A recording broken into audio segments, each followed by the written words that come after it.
మరలా ఈ 2025లో ఈ నిన్నటి వరకు కార్యక్రమం మొదటి భాగాన్ని మనం చూస్తున్నాం. ఈ కార్యక్రమంలోనికి వెళ్ళకముందుగా మీ అందరికీ కూడా నూతన సంవత్సర శుభాకాంక్షలు. మనము ఈ కార్యక్రమంలోనికి వెళదాం. ఈ సంవత్సరం సాధారణంగా ఈ వాగ్దానాలు, ఇటువంటి కార్యాలు ఏవి కూడా మనము ఎదురు చూడటం లేదు. కారణం ఏంటంటే అన్ని వాగ్దానాలు మనకు స్వంతమే, అందులో ఎటువంటి మార్పు లేదు. అబ్రహాం యొక్క వాగ్దానములు అన్యజనులకు క్రీస్తు ద్వారా వెల్లడి కావడం బహుగా విశ్వసిస్తూ ఉన్నాం. పరిశుద్ధాత్ముడు అన్ని వాగ్దానాలు మన పట్ల నెరవేర్చడానికి శక్తిమంతుడై ఉన్నాడు. అయితే కొన్ని కార్యాలు చూస్తున్నప్పుడు, కొన్ని విషయాలు మనం ధ్యానించేప్పుడు వాక్యము ద్వారా దేవుడు మనకు నిర్ధారిస్తున్నాడు. నేను చెప్పేది ఏదో ఆ నెలకో సంవత్సరానికైన వాగ్దానం మాత్రమే కాదు. ప్రతిరోజు దేవుడు మనకు వాగ్దానం చేయడానికి శక్తిమంతుడై ఉన్నాడు. పరిస్థితికి తగినట్టుగా మాట్లాడతాడు, జోక్యం చేసుకుంటాడు. అలా దాటి వెళుతున్న సమయంలో ఆ వాగ్దానములు ఆ పరిస్థితిని అధిగమించడానికి ఎంతో ప్రయోజనకరంగా ఉంది. అలాగే ఈ సంవత్సరపు ఆరంభమునకు ముందుగానే కొన్ని కార్యాలు మనం చెప్పుకుంటూ వచ్చాము. యోబు పుస్తకము 5వ అధ్యాయము 20వ వచనము, ఆ వాక్యము ఈ విధంగా ఉంది: క్షామకాలమున మరణము నుండియు యుద్ధమున ఖడ్గబలము నుండియు ఆయన నిన్ను తప్పించును. ఈ వాక్యములో దేవుడు మనలను తప్పించును అనేటువంటిది స్పష్టంగా కనబడుతోంది. అది ఎందెందులో అంటే క్షామకాలమున మరణము నుండియు యుద్ధమున ఖడ్గబలము నుండియు అని చూస్తూ ఉన్నాం. సో ఈ సంవత్సరం మనం ఎదురుచూసినట్టుగా, ముందుగా చెప్పుకున్నట్టుగా, అంటే ఆర్థిక నిపుణులందరూ చెప్పినట్టుగా క్షామములో లేక యుద్ధములో, మూడవ ప్రపంచము, ఇవన్నీ కూడా ఒక ప్రక్క ఉన్నాయని మనం చెప్పుకుంటూ ఉన్నాము. అయితే వీటి మధ్యలో మనం తెలుసుకోవాల్సిన ఒక ముఖ్యమైన విషయం ఏంటని మనం తెలుసుకున్నట్టయితే, వీటికి మధ్యలో అంటే క్షామకాల మరణము నుండి యుద్ధమున ఖడ్గబలము నుండియు ఆయన నిన్ను తప్పించునని వాక్యం చెప్తుంది. సో ఈ సంవత్సరం ఏది జరిగినా సరే పలు విషయాలు మారి జరగబోతున్నాయి. మంచి విషయాలు ఏవని మీరు తలంచినట్లయితే, ఈ యుద్ధము, రష్యా-యుక్రెయిన్ యుద్ధము ఒక ఎండుకి వస్తుంది అని చెప్తున్నారు. అదే సమయంలో ఈ సంవత్సరపు ఆరంభంలోనే ఇప్పుడు అమెరికాను చూసినట్లయితే 3 స్థలాలలో దాడులు జరిగాయి. 2 దాడులు తీవ్రవాదుల దాడులుగా ఉన్నాయి. అది మాత్రమే కాకుండా జనవరి ఆరంభంలోనే కాలిఫోర్నియాలో ఫ్లైట్ క్రాష్ అయింది. ఇటువైపు చూస్తే చైనాలో క్రొత్త వేరియంట్ అంటే వైరస్ ఒకటి కనిపెట్టి ఉన్నారు. సో ఇప్పుడు ఆరంభంలోనే ఈ కార్యాలని వారు చెప్తూ ఉన్నారు. అయితే మన యొక్క విశ్వాసము, మన మాటలు ఏంటి? నేను 2020 నుండే ఈ కార్యాలు చెప్పుకుంటూ వస్తున్నాను. అన్ని కూడా జరుగుతాయి, అన్ని కూడా వస్తాయి. దీనికి మనము సిద్ధపడిన వారిగా ఉండాలి. ఏంటి ఆ సిద్ధపాటంటే, వీటికి నడుమ దేవుడు మనల్ని వేరుచేసి రక్షించబోతున్నాడనేటువంటిది నిదర్శనమైన నిజము. వాక్యం తేటగా తెలియజేస్తుంది మత్తయి 24:6లో, మరియు మీరు యుద్ధములను గూర్చియు యుద్ధ సమాచారములను గూర్చియు వినబోదురు, మీరు కలవరపడకుండా చూచుకొనుడి, ఇవి జరగవలసి ఉన్నవి. ఇవన్నీ జరగవలసి ఉన్నవి, లోకములు జరుగుతాయి. ఇప్పుడు 2020కి ముందు కూడా మీరు చూసినట్లయితే పలు సంభవాలు జరిగాయి. 2004లో సునామీ వచ్చింది, దానికి ముందు భూకంపాలు ఏర్పడ్డాయి, ఎన్నో కార్యాలు సంభవించాయి. అంతకుముందు చూసినట్లయితే 20వ శతాబ్దంలో చూసినట్లయితే first world war, second world war ఎన్నో చూస్తున్నాం మనం. 1948 నుండి ఇస్రాయేల్ అరబ్ యుద్ధాలు 6 యుద్ధాలు జరిగాయి. ఇప్పుడు ఈ ఆరంభంలో ఎన్నో కార్యాలు మనం చూస్తున్నాం. అయితే ఇవేవి కూడా మిమ్మల్ని నన్ను బాధించకుండా, ఒక ఉదాహరణకు చెప్తున్నా, ఇస్రాయేల్ 1948 ఆరంభమైంది. ఇప్పుడు 2024 వరకు యుద్ధాలు చూస్తూ ఉన్నారు. దాదాపు మెయిన్ యుద్ధాలంటే ఒక 6-7 యుద్ధాలు ఉన్నాయి. ఇందులో వారు ఎదిగున్నారా, కృంగి ఉన్నారా అని మీరు చూసినట్లయితే కన్ఫర్మ్గా వారు ఎదిగి ఉన్నారు. వాటికి మధ్య వారు భద్రపరచబడి ఉన్నారు. ఇది అందరికీ వర్తిస్తోంది. నేను ఇస్రాయేల్ని ఒక ఉదాహరణకే చెప్తున్నాను, అందరికీ వర్తిస్తోంది. ఇవన్నీ జరగవలసి ఉన్నవి. దేవుని వైపు చూచేవారికి, దేవుని బిడ్డలకు దేవుడు ఒకరోజు కూడా వీటికి మధ్య మనం ఉండాలి, మనం చిక్కుకోవాలి, లేక దీనికి మధ్యలో మనం ఎంతో మోసమైన స్థితిలో ఉండాలని ఇష్టపడటం లేదు. అయితే దీనికి కారణము మనమే అయ్యుంటాము. పలు సమయాల్లో మనం భయపడేవి మనకి జరుగుతూ ఉంటాయి. ఇలాంటి విషయాలన్నీ కూడా ఉన్నాయని వినడానికి కూడా ఇష్టం లేని గ్రూప్ ఒకటుంది. విని భయపడేవాళ్లు ఇంకొక గ్రూప్. ఇదెందుకు చెప్పబడింది? కొందరైతే చెప్తుంటారు, ఇవెందుకు మీరు చెప్తున్నారు, అప్పుడెందుకు దేవుడు చెప్పాడు, ఆయనే చెప్పకుండా ఉండొచ్చే, సాధారణంగా డైరెక్ట్గా అలా చెప్పుండొచ్చే, మీరెవరు కలవరపడద్దు, నేనొస్తున్నా, దానికి మధ్యలో పలు విషయాలు జరుగుతాయని కామన్గా చెప్పుండొచ్చే. ఎందుకు ప్రత్యేకించి సూచనలుగా చెప్తున్నాడంటే, ఇవన్నీ జరగవలసి ఉన్నవి. అయితే ఇవి ఎందుకొరకు? లోకములో జరిగే సంభవాలు, మనకి కాదు.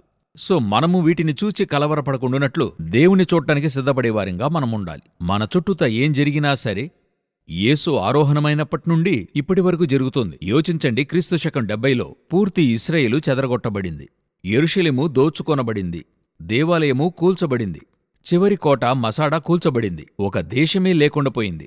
వీటిని బట్టి మనం ఏం చెప్పుకోగలం? ఇవన్నీ ముందుగా చెప్పబడలేదా అంటే ముందుగా చెప్పబడ్డాయి. రాతి మీద రాయి నిలిచి ఉండకుండా పడద్రోయబడినని యేసు చెప్పాడు. ఆ కాలంలో సంభవించినవన్నీ కూడా ప్రవచనములుగా తెలియజేయబడి జరిగినవి. అదే మన కాలంలో జరిగేవి కూడా ప్రవచనములుగా తెలియజేయబడ్డవి. అది చెప్తున్నప్పుడు మాత్రమే కాదు ఇవన్నీ మనం చెప్పకూడదు, వాటి పాటున అవి జరగని అన్నప్పుడు దేవుడెందుకు ముందుగా తెలియజేస్తున్నాడు? ఇవన్నీ కూడా విని వీటి మధ్యలో మనము భద్రపరచబడటానికి. ఇప్పుడు సంహారం కాబోతుంది ఐగుప్తులో అని చెప్తున్నాడు. అలా ఎందుకు చెప్పాడు? దానికి మధ్య గొర్రెపిల్ల రక్తముతో ఉంటే నిన్ను నేను కాపాడతాను అనేటువంటి అర్థం. మనల్ని భద్రపరచుకోవడానికే ముందుగా చెప్తున్నాడు. ఈ 2025లో ఎంత క్షామము, ఎన్ని యుద్ధాలు వచ్చినప్పటికీ సరే, ఎకనామికల్ క్రైసిస్ ఏర్పడినా సరే, అది ఆరంభంలోనే కొనసాగింది. నేను చెప్తున్నా, ఎలా జరిగినా సరే కలవరపడద్దు, భయపడవద్దండి. ఎందుకంటే వీటి నుండి రక్షించే కాపుదలను అనుగ్రహించే దేవుడు మనకున్నాడు. ఒక బైబిల్లో లేనిటువంటి సంభవం అయితే చరిత్రలో నమోదైంది. క్రీస్తు శకం 70 నుండి 90లోగా యెరూషలేములో జరిగిన సంభవం. అంటే రోమీయులు కోటను ముట్టడి చేసుకున్నారు, లోన ఇశ్రాయేలీయులు ఉన్నారు. అలాగున్నప్పుడు చివరిగా ఏం చేయాలో తోచని పరిస్థితి. దాదాపుగా టైటస్ చక్రవర్తి కాలంలోనే అది సంభవించింది. సో అప్పుడు జనులకు ఆహారం లోనికి రాలేదు, ఏ రవాణా లేదు. అప్పుడు ఆకలి, ఎంతో గొప్ప క్షామం, ఒక గడ్డు పరిస్థితి, ఏం చేయాలో తోచని పరిస్థితి జరిగిన ఒక సంభవం. జనులు దేవుని వైపు చూచారు. అప్పుడు అక్కడ ఒక చెట్టు లాంటిదొకటి ఆ యెరూషలేములో మొలవనారంభించిందట. ఒక చెట్టులాగా అక్కడ పెరుగుతుందట. ఆ చెట్టులోని పండ్లు గాని అందులో ఉన్న కార్యాలు చూస్తే అది ఎంతో శ్రేష్టమైనదిగా, ఆనాటి ఆహారానికి కావలసినంతగా విశేషంగా అక్కడ మొలిచింది. ఫ్లేవియస్ జోసఫస్ అని చెప్పబడేటువంటి ఆర్కియాలజిస్ట్, ఈయన్ని ఫాదర్ ఆఫ్ ఆర్కియాలజిస్ట్ అంటారు, అతని పుస్తకాలలో ఇది నమోదు చేయబడిందట. అలాగున్నప్పుడు యోచించండి, క్రీస్తు శకం 70-90 కాలఘట్టాల్లోనే దేవుడు వారిని పక్షులు ఎగురుచూ తమ పిల్లల్ని కాపాడినట్టు కాపాడాడు. ఆ దేవుడు మన యొక్క దేవుడుగాను ఉన్నాడు. క్షామం వచ్చినా, యుద్ధమొచ్చినా, లేక ఇక ఏదైనా కానివ్వండి, కాని వాటికి మధ్య మిమ్మల్ని నన్ను కాపాడే దేవుడు ఉన్నాడు. వీటి నుండి మనల్ని కాపాడతాడు. ఈ తెగులు, కోవిడ్ నుండి కాపాడిన దేవుడు ఈ సంవత్సరం కూడా ఏది జరిగినా కాని కలవరపడద్దు, భయపడవద్దండి. వీటి నుండి మిమ్మల్ని నన్ను కాపాడటానికి ఒకరు ఉన్నారు. ఆ ధైర్యముతోనే మనముండాలి. పలు సమయాలలో ఈ సంభవాలు కదిలిస్తుంటాయి. ఎందుకంటే ఆ మీడియాలో ఉన్న వారందరూ అది చెప్తున్నప్పుడే మనల్ని భయపెట్టేవారిగా చెప్తుంటారు. జరిగే సంభవాలను కొంత ఎగ్జాగరేట్ చేసి చెప్తారు, ఒక బ్యాక్గ్రౌండ్ మ్యూజిక్ వేసి చెప్తారు. వింటున్నప్పుడు మనకి కొంత భయభ్రాంతులుగా ఉంటది, వేరే దారి లేదు. ఎందుకంటే అటువంటి కార్యాలు జరుగుతున్నాయి. ఈ రోజు లోకంలో ఉన్నవారే కొందరైతే ఇటువంటి న్యూస్ మీరు వినద్దంటున్నారు. ఏంటి కారణమంటే వారు చెప్పేటువంటి విధానము భయభ్రాంతులు చేస్తుంది. ఒక విషయం, రోగాన్ని 2 విధాలుగా హ్యాండిల్ చేయొచ్చు. సమీప కాలంలో ఒక షుగర్ పేషెంట్గా ఉన్న వ్యక్తిని మేము చూశాం. అతను ఒక వైద్యుడిని చూడటానికి వెళ్ళాడు. ఇద్దరు వైద్యులకున్న డిఫరెన్స్ నేను చెప్తున్నా. చూడటానికి వెళ్ళాడు. అప్పుడు ఒక వైద్యుడు చెప్తున్నాడు, మీరు డయాబెటిక్ అయ్యారు, ఇక లైఫ్ లాంగ్ మాత్రం వేసుకోవాలి, వేరే దారి లేదు అనే విధంగా అతను చెప్తున్నాడు.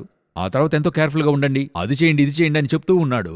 అతనెంతో సోలిపోయాడు. ఆ విషయాలు వింటూనే, ఆ రిజల్ట్తోనే సోలిపోయాడు. టెస్ట్లతో ఇది విని ఇంకా సోలిపోయాడు.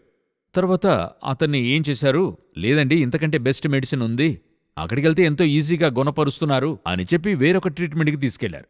ఆ డాక్టర్ దగ్గర కూర్చుని మాట్లాడుతున్నప్పుడు అతను చెప్పిన మాటలో నాకనిపించింది, అతను చెప్పిన 50%లోనే ఇతను బాగుపడతాడు. ఏం చెప్పాడు, ఏం లేదండి కొంచెం అధికమైంది అంతే, సరి చేసుకోవచ్చు, ఏం కష్టం కాదు, మీరు రెగ్యులర్గా ఈ మెడిసిన్ తీసుకోండి, ఒక హాఫ్ అన్ అవర్ వాకింగ్కి వెళ్ళండి, కొన్ని రోజులకు మాత్రం రెస్ట్రిక్షన్ చేయండి షుగర్ని, తర్వాత సరి అయిపోతుంది, ఆ తర్వాత వేరే టైప్లో చూడొచ్చు, ఇవంతా పెద్ద విషయాలే కావు, బాగుండండి, స్ట్రెస్ అయితేనే మీకు షుగర్ ఇంక్రీస్ అవుతుంది. వారు చెప్పిన విధానమే. ఇద్దరూ ఒక విషయాన్నే చెప్తూ ఉన్నారు. అయితే చెప్పిన విధానం, ప్రెజెంటేషన్, ఇందులో మీరు చూస్తున్నప్పుడు అందులో ఒక ఆదరణ ఉంది. యేసుక్రీస్తు అదే చెప్తున్నాడు, యుద్ధములను, యుద్ధ సమాచారములను వింటారు, మీరు కలవరపడకుండా చూచుకొనుడి. కరువైన, వస్త్రహీనత, ఉపద్రవం, ఖడ్గమైన. క్రీస్తు ప్రేమ నుండి మనల్ని ఎడబాపు వాడేవాడు. పాజిటివ్గా చూస్తున్నాడు. అదే మీతో చెప్తున్నాను, ఈ కాలము అటువంటి కాలమే, వేరే దారే లేదు. ఇప్పుడే మీరు చూసినట్లయితే యూరోప్కి వెళ్లవలసిన గ్యాస్ పైప్ లైన్ ని స్టాప్ చేయడం జరిగింది. ఎందుకంటే యుక్రెయిన్ నుండి వెళ్తున్న ఆ గ్యాస్ పైప్ లైన్ ని వారు నిలిపివేశారు. గ్యాస్ ఇప్పుడు వారికి లేదు. అయితే వారు ఇప్పుడు ఏం చేస్తారు? అయితే యూరోప్ వారికి కృంగిపోతారా? కాదు, వేరొక మార్గాన్ని వారు చూస్తారు. వారు దేవుని వైపు చూస్తారు, లేక మరొక కార్యాలు వారు చేస్తారు. అదేవిధంగా మీతో చెప్తున్నాను, పరిస్థితులు ఏమైనా కానివ్వండి, అవి ఎలాగైనా పోనివ్వండి, కానీ వాటికి మధ్యలో మిమ్మల్ని నన్ను భద్రపరిచే ఒక దేవుడు ఉన్నారు. వాక్యం స్పష్టంగా ఉంది, నీకు అపాయమేమీ రాదు, ఏ తెగులును నీ గుడారమును సమీపించదు. ఆ దేవుడు మీకు నాకు ఈ సంవత్సరము ఎగురు పక్షుల వలె కాపాడి విడిపించును. అదే వాక్యం స్పష్టంగా చెప్తుంది. ఇంకొకసారి చెప్పి ముగిస్తాను. యోబు 5:20 తెలియజేస్తుంది, క్షామకాలమున మరణము నుండి, యుద్ధమున ఖడ్గ బలము నుండి ఆయన నిన్ను తప్పించును. తప్పించి కాపాడి రక్షించే మన విమోచకుడు సజీవుడై ఉన్నాడు. ఆయన ఎన్నడూనూ చేయి విడవడు. ప్రభు చిత్తమైతే మరొక కార్యక్రమములో ఇప్పుడు జరిగే సంభవాలు ఏవేవని, బైబిల్కి రిలేట్ అయిన కార్యాలు, ఇంకా కొన్ని ప్రోగ్రామ్స్ HLM నుండి ఇప్పుడు ఈ నిన్నటి వరకు చూస్తున్నాం. తర్వాత సైన్స్ అండ్ సైన్స్ చూస్తున్నాం. సండే స్పెషల్ వస్తుంది. ఇది కాకుండా వారము ఒక విషయం అని చెప్పి ఒక్కొక్క వారము ఒక్కొక్క విషయాన్ని గురించి మీ యొద్దకు తేవాలని ప్రయత్నం చేస్తున్నాం. దేవుని చిత్తమైతే అవి కూడా మీకు అందిస్తాం. సో ఒక్కొక్క రోజు ఒక ప్రోగ్రాం, ఒక హాఫ్ అన్ అవర్ దేవుని గూర్చిన మాటల మీద పంచుకోవాలని మేము ఇష్టపడుతూ ఉన్నాం. దేవుడు ఒక ఉద్దేశాన్ని ఇచ్చి ఉన్నాడు. ఇప్పుడు వాటికైనా ద్వారములు తెరిచి ఉన్నాడు. ఓర్పుగా ఒక్కొక్క ప్రోగ్రాంని డైలీ హాఫ్ అన్ అవర్ దేవుని గూర్చిన ఒక చిన్న ధ్యానం చేయాలని అనుకుంటున్నాం. ఈ మా పరిచర్యల కొరకు మీరు ప్రార్థించండి. ఈ పరిచర్య కొరకు అనేకులు వెనకుండి బ్యాక్బోన్గా ఉన్నారు. నేను మాత్రం మీ ముందు నుంచున్నాను. మొదటిగా దేవుని కృప, కనికరము, దయ అదే నడిపిస్తుంది. వెనుక అనేక సహోదరులు ఉన్నారు, హెల్ప్ చేస్తున్నారు. దీని కొరకు ప్రార్థించేవారు, పనిచేసేవారు, సహాయపడేవారు, ఇచ్చేవారు, ఇలా అనేక మంది ఉన్నారు. వారి కొరకు ప్రార్థించండి. అంతమంది యొక్క ఒక టీం వర్కే ఇక్కడ నిలబడి ఉన్నాను.